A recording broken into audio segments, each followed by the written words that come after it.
intelligence d'affaires. C'est un peu bref comme présentation, mais Yvan probablement pourrait même se passer de présentation. Alors, pour ceux qui veulent en savoir plus, j'ose les inviter à aller faire un tour sur son site web. Donc, Yvan, je te laisse la parole. Merci beaucoup, Claude. Merci aussi, Frédéric, pour avoir bien mis la table comme ça. Ça va me permettre de relativiser certains termes aussi que j'utilise. En termes de facilité, c'est toujours relatif à ce qui existe aussi actuellement, c'est-à-dire les systèmes d'information géographique et les SGBD. Et dans ce sens-là, ce qui est déjà disponible du côté BI est déjà un bon pas en avant. Puis il y a certains éléments que tu mentionnais qui sont aussi déjà disponibles. Fait que ça, c'est intéressant. Alors, très brièvement, comme table des matières, ce dont je vais vous parler aujourd'hui, besoins décisionnels et des exemples avec vidéo. Ça va vous donner une idée justement du niveau de simplicité qu'on peut avoir pour effectuer nos requêtes dans ces outils-là. Le point de départ, évidemment, c'est que les systèmes qui existent sur le marché, ce que tout le monde utilise à peu près, sont des systèmes de type transactionnel. Les systèmes d'information géographique, les systèmes de gestion de bases de données. Puis ils font très, très bien leur travail. Ce pourquoi ils ont été conçus, c'est-à-dire le stockage, la mise à jour, gérer la sécurité des données et l'intégrité des données. Souvent, pour bien fonctionner avec ces systèmes-là, on va faire ce qu'on appelle normaliser notre structure de données pour minimiser la redondance, ce qui crée, quand on est avec une technologie relationnelle, ce que la plupart des gens utilisent, ce qui crée évidemment un très grand nombre de tables et beaucoup de jointures à faire, aussitôt qu'on va faire des requêtes de type agrégatif ou des requêtes plus complexes. Et c'est reconnu depuis une quinzaine d'années que ce n'est pas efficace pour les besoins analytiques ou les besoins en intelligence d'affaires ou en informatique décisionnelle. C'est pour ça justement que la technologie OLAP, Online Analytical Processing, pour faire opposition à Online Transaction Processing, qui identifie les technologies dont on vient de parler, c'est pour ça que ça a été créé. Et le début du marché du BI est beaucoup relié à ça. C'est pas nouveau. Ça date, le terme OLAP date de 1993. La technologie OLAP, les technologies de tableau de bord, d'entrepôt de données, ça fait pratiquement 20 ans qu'on en fait. Okay? Donc, c'est pas nouveau du tout. Et du côté de la recherche par rapport à l'extension spatiale de ça, c'est pas nouveau non plus. Ça fait aussi plus qu'une quinzaine d'années qu'on en fait. D'ailleurs, l'acronyme SOLAP, qui est utilisé partout dans le monde aujourd'hui, mais c'est intéressant de savoir que c'est ici, à cette conférence-ci, mais une version antérieure, Géomatique 6, en 1997, c'est là qu'on a présenté l'expression ou l'acronyme SOLAP, qui est tout simplement l'extension de la vision OLAP pour gérer les données spatiales. Alors, c'est une présentation qu'on avait fait ici, puis aujourd'hui, c'est un terme qui est utilisé partout dans le monde avec les concepts qui ont été développés. Donc, c'est extrêmement intéressant de voir que 15 ans plus tard, c'est un marché qui est en forte émergence. Pourquoi? Parce qu'il y a plus qu'une trentaine de solutions que vous pouvez regarder sur le marché. Et puis, il y a des centaines de publications sur le domaine, évidemment beaucoup des publications scientifiques, mais aussi de plus en plus des publications d'applications, des exemples d'applications que les gens font avec ces nouvelles possibilités-là.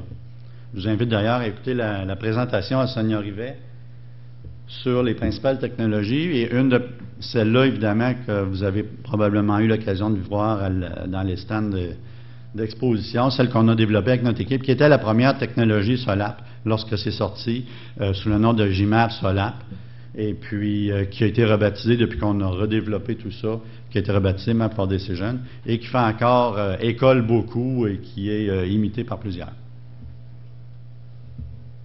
Donc, ça m'amène tout ça pour vous dire, c'est quand même pas nouveau là, qu'on parle d'intelligence d'affaires et de géomatique, et comment on peut intégrer les capacités de ces deux systèmes-là. C'est pas nouveau du tout. Et je pourrais vous présenter beaucoup d'informations très détaillées, très pointues, sauf que chaque fois que je fais ça, il y a toujours quelqu'un qui vient me voir, Yvan, peux-tu me montrer des exemples? On pourrait-tu avoir une présentation qui nous montrerait juste comment ça marche? Donc, on a fait quelques petites vidéos pour les fonctions de base, j'essaye un petit peu de relever ce défi-là, de montrer par l'exemple finalement. Alors, quand est-ce qu'on a besoin de ça? On va regarder les différents types de questions qu'on peut avoir, et puis après ça, les petites vidéos vont vous montrer en termes d'interface à l'utilisateur comment on peut répondre à ces questions-là, le type de fonction qu'on utilise. Alors, dans un premier temps, on va se poser souvent la question, OK, moi j'aurais besoin d'informations parce que je veux comprendre la situation actuelle. Je voudrais mieux délimiter le problème que j'ai à circonscrire, que j'ai à résoudre, puis je voudrais allouer les ressources en conséquence. Donc, j'ai besoin de savoir qu'est-ce qui se passe, à quel endroit ça se passe, depuis quand ça se passe, de remonter dans le temps si nécessaire. Après ça, de vouloir voir si c'est pareil partout, si ça a toujours été comme ça, est-ce que ça va continuer d'être comme ça si on a une planification ou des algorithmes d'extrapolation ou de simulation. Est-ce que ça a toujours été comme ça finalement? Donc, on veut voir comment que notre phénomène se comporte. Qu'est-ce qu'il est et comment il se comporte? Donc, ce qu'on a besoin de faire, c'est des comparaisons, mais des comparaisons spatio-temporelles, dans l'espace et dans le temps. Et on a besoin d'informations, évidemment, quand on analyse tout ça, pour effectuer des choix. Donc, entre des hypothèses sur ce qui se passe, entre des scénarios possibles d'action, ou entre différents risques qu'on a à évaluer dans nos décisions. Donc, on va être capable de comparer tout ça, évidemment, le plus facilement possible. Donc, ça m'amène au premier petit vidéo.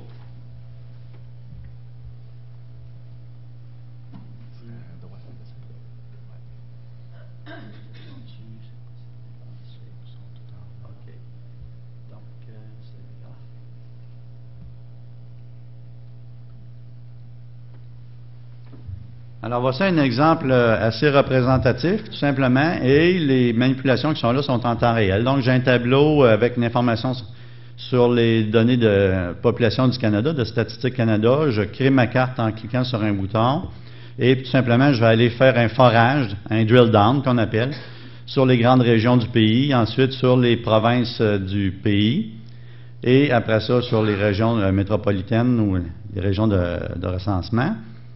Et après ça, je peux faire l'inverse, tout simplement, recliquer avec un drill up, donc remonter sur les niveaux supérieurs. Donc ça, c'est quand même très facile de base. C'est le genre de choses qu'on peut faire aussi avec un système d'information géographique si on a les données agrégées. Et puis, on peut faire la même chose dans les différentes représentations de l'information, que ce soit sur une carte simple, comme on vient de voir, choreplète, ou dans un tableau, comme ici. On va forer encore une fois sur le Canada, on obtient les régions. On va forer sur... Après ça, on peut descendre au niveau des provinces, puis on peut descendre encore. Et après ça, évidemment, on va pouvoir remonter nos différents niveaux d'analyse. Donc ça, c'est ce qui nous permet souvent de faire des comparaisons entre la vision globale, la vision détaillée, entre ce qui se passe chez nous et ce qui se passe ailleurs. Alors la même chose peut se faire évidemment dans les graphiques statistiques, que ce soit au niveau des camemberts, au niveau des histogrammes et ainsi de suite. Donc, c'est toujours le même opérateur de drill down et l'autre opérateur de roll up qu'on va utiliser, mais en travaillant avec le niveau complet.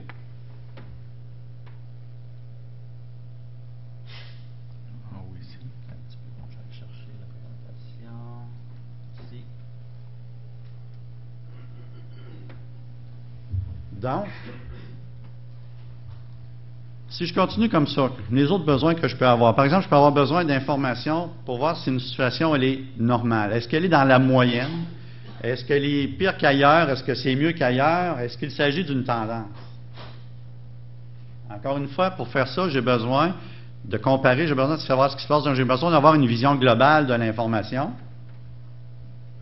Et quand je veux savoir exactement quoi faire, bien là, je vais aller voir s'il y a des éléments particuliers sur lesquels je dois agir.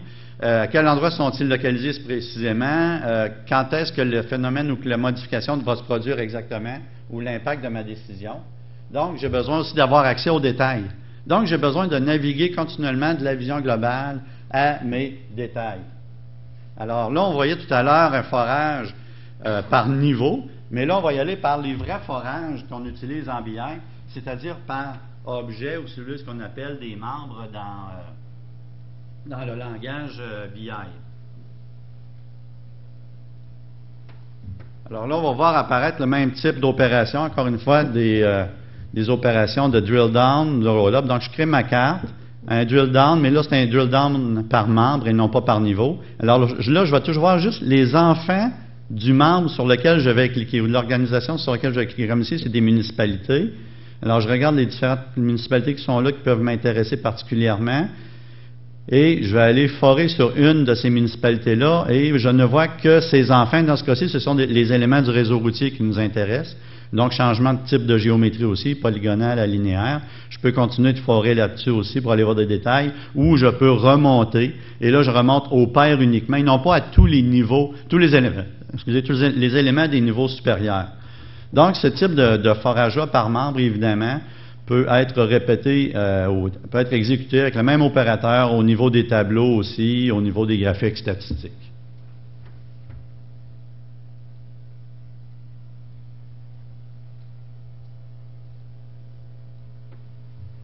Alors, si je continue comme ça, que je veux avoir des informations que je veux renforcer à l'aide de comparaison de différentes analyses ou de combiner les analyses que j'ai faites. Par exemple, est-ce que je pourrais voir les faits les plus significatifs dans chacune des analyses que j'ai effectuées?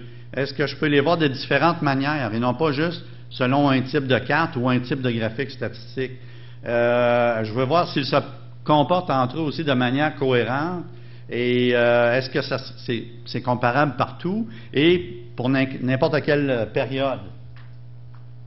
Alors, encore une fois, j'ai besoin de faire des comparaisons sur demande, évidemment, de ces résultats-là.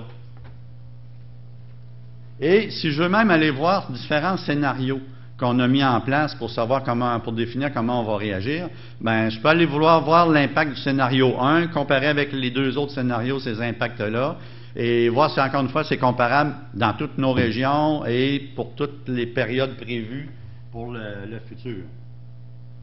Donc, cette comparaison-là, encore une fois, ad hoc ou sur demande, doit être facile entre guillemets, évidemment, facile, beaucoup plus facile que ce qu'on peut faire avec les technologies transactionnelles pour analyser les plans qu'on a prévus, les hypothèses de travail ou les simulations du futur.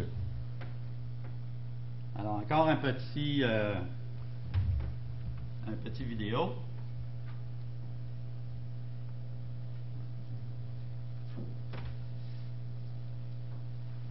Alors, cette fois-ci, on va voir un petit peu plus d'autres exemples. Alors là, je fais un forage ici sur un tableau et je crée une carte à partir de ce tableau-là, toujours avec mes données de Statistique Canada dans ce cas-ci. Et il y a différentes autres cartes qui pourraient être faites. Dans ce cas-ci, les boutons sont grisés parce que ça me donnerait des cartes qui n'auraient pas d'allure. Donc, à l'utilisation justement des règles de sémiologie graphique, il nous dit on n'offre pas ces cartes-là, l'utilisateur n'ira pas faire des cartes qui n'ont pas de sens avec ça. Évidemment, il y a des types de graphiques statistiques qui demeurent disponibles. Avec ça, les tableaux demeurent disponibles également. Alors, je choisis ici le tableau, et là, je peux aller choisir plus qu'un élément qui nous intéresse. Alors là, on voit que j'ai les naissances et les décès pour les régions du Canada. Et là, c'est d'autres types de cartes qui sont disponibles parce que j'ai deux variables, les naissances et les décès. Alors là, je peux les représenter selon différents types de cartes. Donc, il y a 4 types de cartes qui sont intéressantes à produire avec cette combinaison-là de variables. Alors, ces types-là sont disponibles, même celle-ci, la multicarte, où est-ce que j'ai une carte pour les naissances et une carte pour les décès, ça se fait automatiquement. Je retourne à mon tableau. Il y a une cohérence aussi entre les couleurs utilisées entre les tableaux, les cartes, les graphiques statistiques, le plus possible. Et puis, après ça, je peux toujours, encore une fois, choisir exactement ce que je veux. Aller choisir d'autres éléments. Je vais tenir compte dans ce cas-ci, là, j'ai pas mes lunettes, là. Naissance, décès et homme-femme, si je me souviens bien. Oui, c'est ça. Ouais. Alors là, encore une fois, les différents types de cartes possibles et de graphiques possibles sont disponibles. Ceux qui n'ont pas de sens, parce que c'est très facile de faire des produits cartographiques qui n'ont aucune allure au point de vue de la représentation de l'information. Donc, le système a une certaine intelligence. Ça faisait partie des stratégies dont Frédéric parlait tout à l'heure. Et donc, c'est ça, on peut créer plusieurs graphiques statistiques ou plusieurs cartes, différents tableaux en fonction des variables qu'on peut regarder Et encore une fois, les types de cartes disponibles s'ajustent à chaque fois.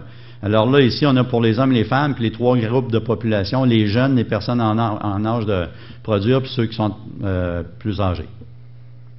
Alors, encore une fois, on change de représentation cartographique de ça, on peut inverser les axes de nos analyses.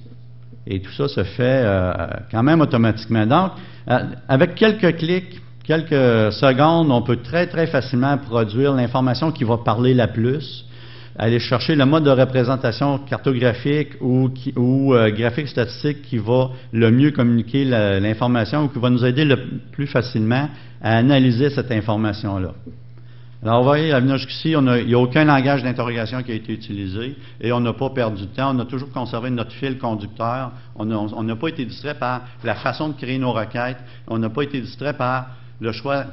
Comment je représenterais ça au point de vue cartographique, les différentes possibilités.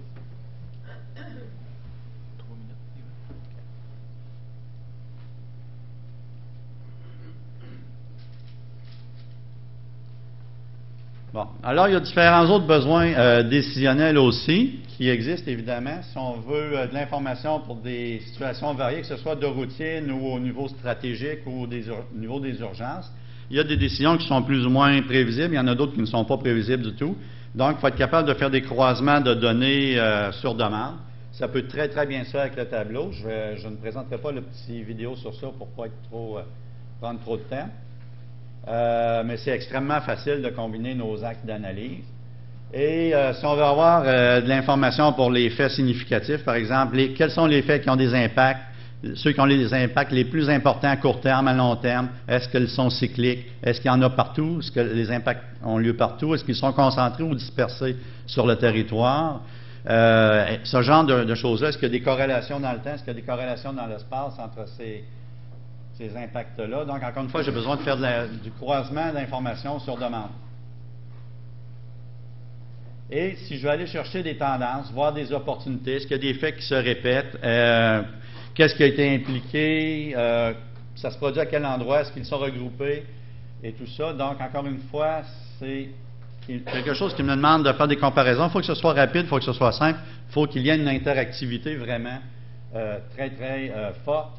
Même chose lorsqu'on veut discuter à plusieurs pour décider ou pour négocier, mais on va avoir facilement accès aux faits qui sont demandés, aux faits on veut les présenter sous différentes formes pour que ça véhicule mieux l'information.